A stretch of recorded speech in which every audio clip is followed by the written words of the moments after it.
Y de su ingreso mínimo garantizado. Vamos a ponerle sol. Ese es su ingreso mínimo. Control Z. ¿Ya? Imagino que ese es su ingreso mínimo garantizado. Y estamos por acá. Y en ese punto, los ingresos cayeron. Por debajo del garantizado. Ese es mínima. Ingreso garantizado. ¿Ya? ¿Qué pasó si los ingresos reales, estos son los observados,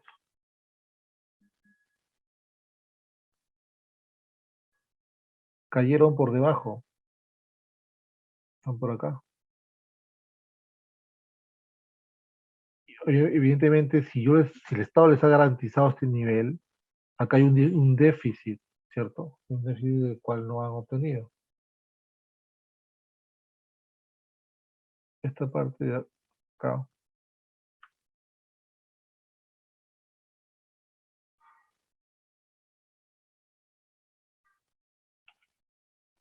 esta parte de acá está garantizada, quiere decir que el Estado debería, eh, digamos, esto va a funcionar como un seguro para el concesionario, ¿no? Donde le prometieron el nivel, digamos, 100, pero obtuvieron 90. Entonces el Estado tiene que solventar ese déficit en ese momento. ¿Ok? Entonces, lo que tenemos es justamente que esto funciona como un seguro. Pues esto es isomorfo a una put, ¿ok? ¿Donde qué? Donde el concesionario tiene el derecho a exigir un nivel mínimo de ingresos, pero no tiene la obligación de ejercerlo, ¿no? Ok, entonces el Estado puede, digamos, el concesionario puede, y si bien puede ejecutar, o sea, puede obligar al Estado a honrar su palabra, también puede no hacerlo. O sea, imaginemos que estamos en pandemia, por ejemplo, ¿no? Si bien es cierto, los concesionarios de carreteras tuvieron problemas, bastantes problemas, justamente porque se restringieron las movilidades y todo esto, algunos optaron por ciertos periodos no ejecutar sus garantías, ¿ya? Otros sí, digamos. Entonces, es digamos, lo valioso de una opción. Una opción tú tienes el derecho, pero no la obligación. ¿Ok? Entonces eso, claro, tienes contrapartes, ¿no? Tu contraparte está obligada a hacer caso si es que tú firmaste tu cláusula, ¿ya? Entonces ese es el caso de una put option, por ejemplo, ¿no? O sea, entonces funciona como un seguro. En el caso de una call funciona al revés. En el caso de una call, tú tienes el derecho de vender, en este caso, lo normal es que tú quieras vender caro, ¿cierto? Imaginemos que estamos hablando de un precio de mercado, ¿no? Y tú vendes un commodity, ¿no? Tú vendes, no sé, arroz, digamos arroz, ¿ok? Tú estás produciendo arroz y estás planeando y tú quieres vender, o sea, has planificado vender a 100. Y justo en el momento que quieres comercializarlo, el precio cayó a 80, digamos, ¿no? Ese es el precio de mercado, que se llama el precio spot. Si estamos en el precio spot, 80, y tú planificaste venderlo a 100, si ustedes, o sea, si su gerente financiero se preocupó de comprar o contratar una call option, ¿ok? Entonces llegó el momento que el precio spot cae por debajo del precio de mercado actual. Entonces yo digo que ejecuto mi carta, o sea, mi opción.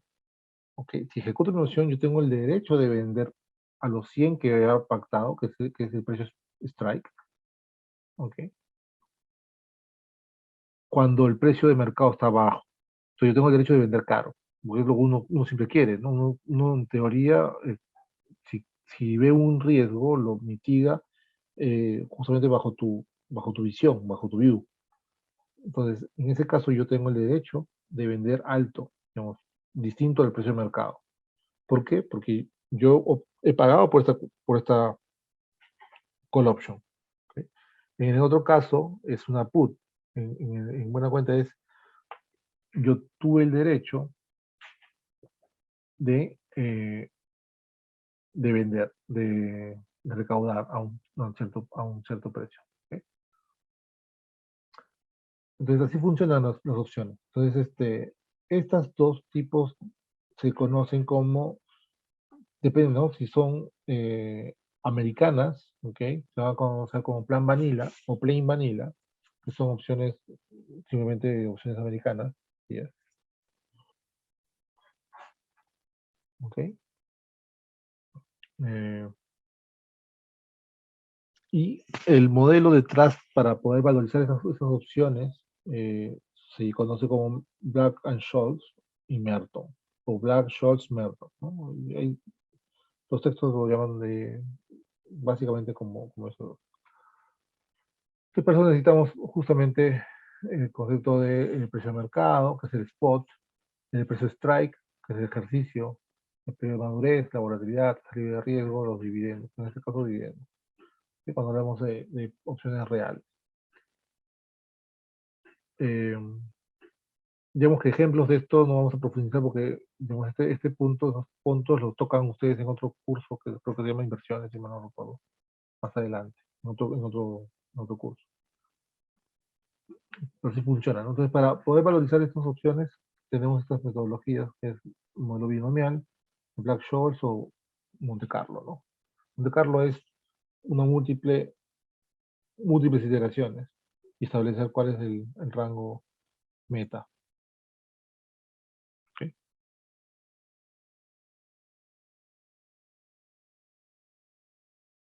Listo, entonces, a ver,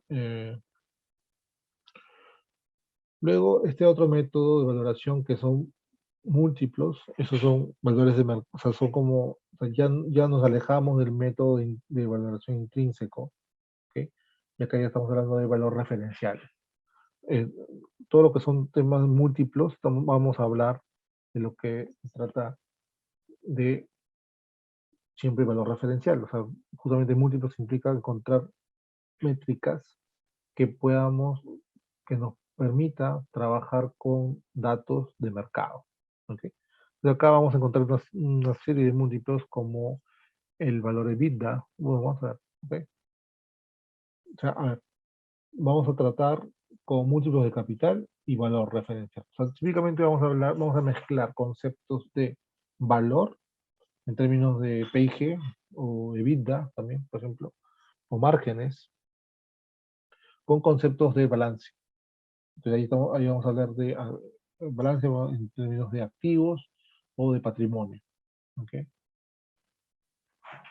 Y esos van a ser los múltiplos respecto del valor intrínseco de la firma, o el valor de la firma, o de los conceptos múltiplos de la firma.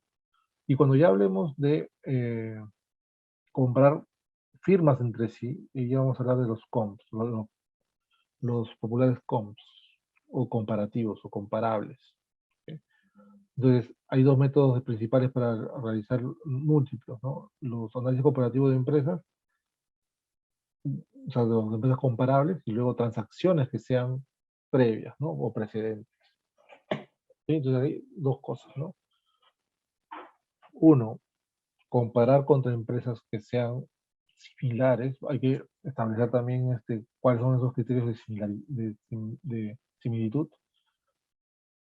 Y luego también podríamos eh, eh, coger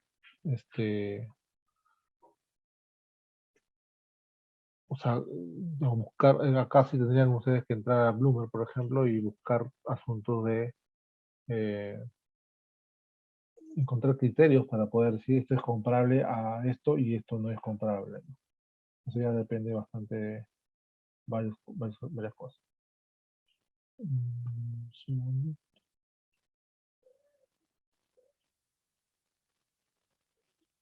un segundo.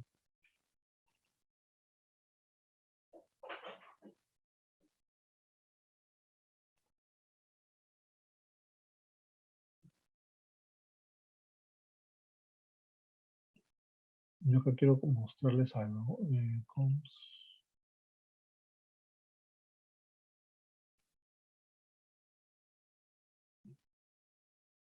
Opciones,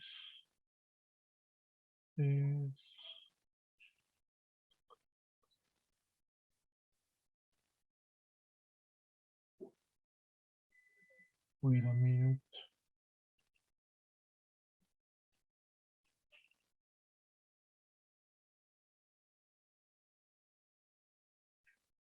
Mm,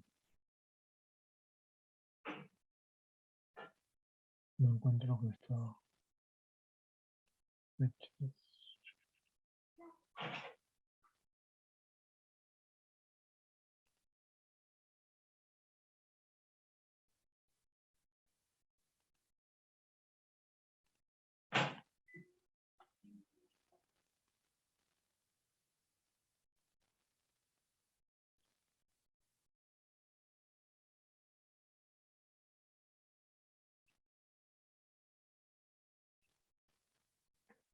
Ok.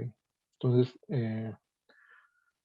para los temas también de valoración de estos múltiplos, existe también, quería mostrarles una, no lo encuentro, no creo que la voy a encontrar, una gráfica que quería mostrarles, creo que la voy a encontrar, para que entiendan cómo funciona esto de los comparables, ¿no? Entonces, los temas de valoración de comparables, por ejemplo, este es un gráfico que es bien relevante, muy, muy interesante. Voy a hacer un giro.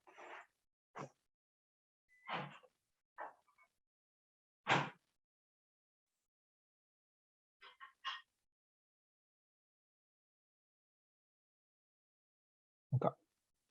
Fíjense, cuando hacemos valoración con comparables, comparables companies análisis, comparable, se suelen hacer aproximaciones. O sea, es que no cualquier empresa, las empresas no van a ser 100% comparables, ¿no? O sea, siempre vamos a, si es que alguien quiere encontrarle digamos, la falla del análisis, lo va a encontrar. O sea, no hay dos empresas que sean exactamente iguales, ¿no? Ni siquiera Coca-Cola y Pepsi por años, ¿no? Por ejemplo. Entonces en ese sentido, lo que se hace, ¿qué cosa es? Por ejemplo, en este gráfico se tiene perdón, tres niveles de, por ejemplo, ¿no? Como ejemplo, se pueden encontrar hasta más o pueden ser menos simplemente. Acá hay, por ejemplo, tres niveles de análisis, ¿no? Esta empresa se está comparando, digamos, por ejemplo, con una argolla, con un aro. En este caso, dice químicos especializados. Ok, estas empresas son los que ellos consideran que están en esta industria o en esta clasificación. Y van a encontrar cuáles son sus ratios, ok. Y en función de estos ratios, lo que van a encontrar van a ser números que sean justamente representativos de esta muestra. En este otro caso, ¿qué dice? Eh, el aro 2, ¿no? O el anillo 2, de análisis 2, la que en este caso dice químicos diversificados y o commodities. Es otro nivel de análisis. Entonces, en este argolla o anillo de análisis, tenemos 5 empresas más. Y igual todo, ¿no? Se extraen sus datos. Y en un tercer nivel de análisis va a estar, por ejemplo, todas las empresas que son de capitalización chiquita, pequeña, empresa pequeña, por ejemplo. Entonces va a depender mucho si se dan cuenta del analista. O sea, si ustedes, por ejemplo, están comparando, no sé, a ver, se me ocurre, eh, empresas, eh, las populares.com, por ejemplo, si queremos evaluar a Mercado Libre, pues, por ejemplo, un nivel de análisis podríamos decir, allá, Mercado Libre tenemos que entender cómo funciona el Mercado Libre, ¿no? Entonces, si entendemos Mercado Libre, decimos, allá, es una empresa de comercialización, ¿ok? Que es multinacional, ¿ok? Luego está en muchos países de Latinoamérica, acá, y así vamos apilando características, ¿ok? Con eso en mente, vamos y decimos, ok, ¿quiénes pueden ser comparables? Ok, ahí comencemos, por ejemplo, con eBay. Ok, ¿cuál es la diferencia entre eBay? Ya, y ahí establecemos cuáles son las comparaciones que podemos hacer con eBay. Luego otra empresa de este tipo de e-commerce, ¿no? Que es una empresa de e-commerce. Acá podríamos ver, no sé, no sé, ¿no? Por decirles algo, ¿no? Alibaba, por decirles algo, ¿no? O AliExpress, que sería la de retail, ¿no? Cosas así, ¿no? Y ver con qué empresa podemos compararnos, ¿no? ¿Cuáles son las relevantes? De eso se trata de temas comparables. En comparables se trata de entender cómo, cuál es en qué nivel de la industria está, cuáles son sus características y quiénes podrían estar en el mercado y que además tengan información pública, porque también si no tiene información pública no podemos sacar los datos, ¿no? Nuevamente tenemos comparativo entre empresas y además transacciones, porque todo esto, como le dije, es una parte importante de lo que es investment banking. Estamos hablando de transactions, ¿no? Bueno, ustedes ven ventajas y desventajas, ya saben cuáles son. No, ya las he dicho más o menos, ¿no? Y partamos de que esto es un análisis de mercado, ¿no? O sea, normalmente esto, digamos, es más difundido en empresas de mercados desarrollados porque hay información suficiente para poder extraer data de mercado y poder armar esos cuadros, ¿no? Por ejemplo, este cuadro, ¿no? Pero en países como el nuestro, donde la data de mercado es escasa, pues es más complejo poder usarlo, ¿no? De manera precisa. Con lo cual, para nosotros se convierte en un método que es complementario. O sea, normalmente nosotros, digamos, en nuestras latitudes, confiamos más en el análisis intrínseco y luego de manera complementaria para más o menos saber en qué, si estamos dentro del mercado o fuera del mercado, eh, cogemos el análisis comparativo, ¿no? Y hacemos justamente el análisis de comparables para ver si estamos muy fuera o muy lejos. Si estamos fuera, no significa que esté mal, sino que si estamos fuera, significa que tendríamos que buscarle la explicación. ¿Qué es, ¿Cuáles son los insights que nosotros estamos viendo que no lo ve el competidor, por ejemplo, ¿no? O la contraparte, por decirlo así? Entonces, para hablar de ventajas, pues bueno, los múltiplos son relevantes porque giran en torno a las estadísticas clave, la simplicidad también. Desventajas,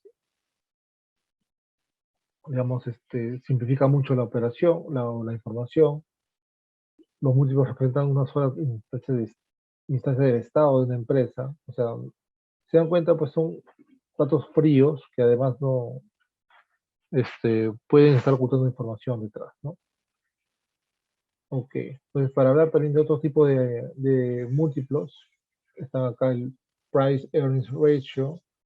¿Ya? Este Price Earnings Ratio significa el ratio digamos, de precio versus los beneficios que obtiene la empresa, ¿no? ¿Sí? Entonces, este es un comparador, es un indicador, ¿ya? Que es muy difundido. Por ejemplo, veamos Yahoo Finance. Vamos a ver Yahoo Finance. ¿Ya? Tenemos Yahoo Finance. Vayamos a cualquier empresa, a ver una que se les ocurra. A ver, vamos a ver a Meli, que es una empresa latinoamericana.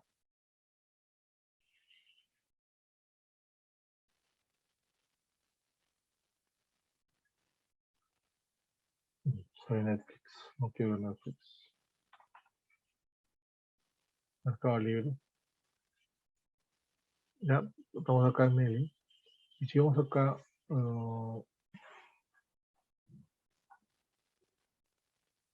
vamos a Statistics. Por ejemplo, ¿no? Acá vean ustedes. Vean. ¿Qué tenemos acá? Medidas de valor. Tenemos el price cap o market cap, perdón. Son 34 billones, son 34.000 millones. Y el valor de la empresa está evaluado en 36.000 millones. Gigantesco. Tenemos eh, P, bueno, que en realidad acá debería salir PER, ¿no? Que es el Price Earnings Ratio, que puede ser el G de general, puede ser, habría que explorar, ¿ok? Pero antes acá salía el P, el ratio PER, ¿no? Es conocido como ratio PER, que es el Price Earnings Ratio. Implica cuánto es el precio de la acción respecto de las utilidades que está generando. Entonces hay otros indicadores como el Price Sales y Price to Book, que es este que está acá. ¿Okay? Este de acá, nuevamente, el Price Earnings Ratio y acá es el Price to Book Ratio. Entonces, ¿qué significa? Cuánto está valorizado el precio, la cotización de la empresa versus el valor en libros.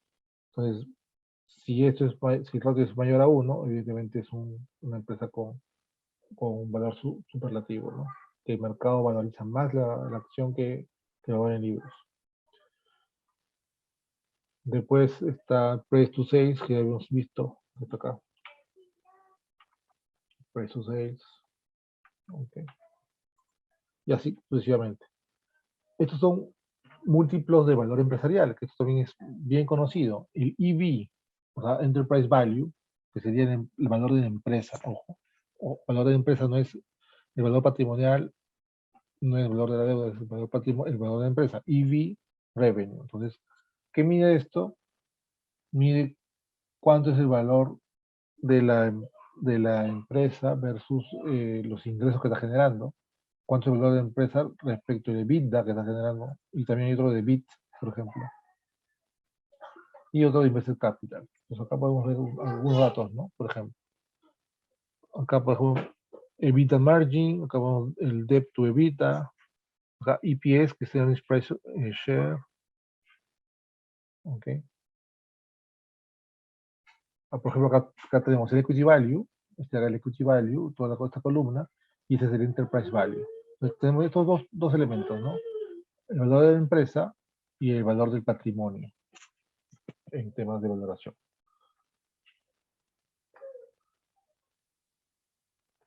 ¿Ok? Entonces, nuevamente el tema de múltiplos está en las empresas comparables y luego puede haber las transacciones en cuanto a M&A, fusiones y adquisiciones. ¿Ok? Ahora, en cuanto a fuentes de información, nosotros podemos usar estas fuentes de información que es Capital IQ o Bloomberg. Ustedes tienen Bloomberg, yo tengo Capital IQ, que es de Standard Poor's. Igual son sistemas de información financiera. Ustedes pueden elegir cualquiera de los dos para poder extraer data de mercado, ¿no? Ok, esos son ya elementos que ustedes deben leer cuenta propia. Ok, entonces son los típicos proporciones de comparables y se dan cuenta son métricas, simplemente métricas respecto del valor de la empresa. El enterprise value respecto del del revenue, o sea, los ingresos, el margen operativo, el gross profit, o el EBITDA, también puede ser el EBIT. Hay quienes dicen que el EBIT es superior al EBITDA, ya está al gusto, y aparte también depende mucho bastante de la industria que estamos analizando. ¿Ok? Listo. Entonces, hasta aquí cerramos estos conceptos. Ustedes profundicen en esto, por favor. eh, y vamos a ver la siguiente sesión, justamente cómo hacer el modelo típico, que es el modelo de discounted cash flow, ¿no? Vamos a proyectar estados financieros, vamos a ver cómo se interrelacionan los tres, vamos a ver cómo hacemos para cuadrar esos estados financieros y que sean, o que estén bien proyectados, ¿no? ¿Correcto? Entonces, ustedes tienen, por ejemplo, estos datos de referencias. También van a tener este texto de aquí, que es muy bueno. Este es un libro que a mí me gusta mucho, que es Investment Banking, ¿no? ¿Okay? Acá tenemos varios temas entre Evaluation, LBOs, que son compras apalancadas, M&As, que son Mergers and Acquisitions, and APOs, que significa Initial Private Offering, creo, si mal no recuerdo. Son emisiones de capital, ¿no? O sea, salimos al mercado. Listo. Entonces, que estén bien y la sección la vamos a colgar más tardecito. Gracias.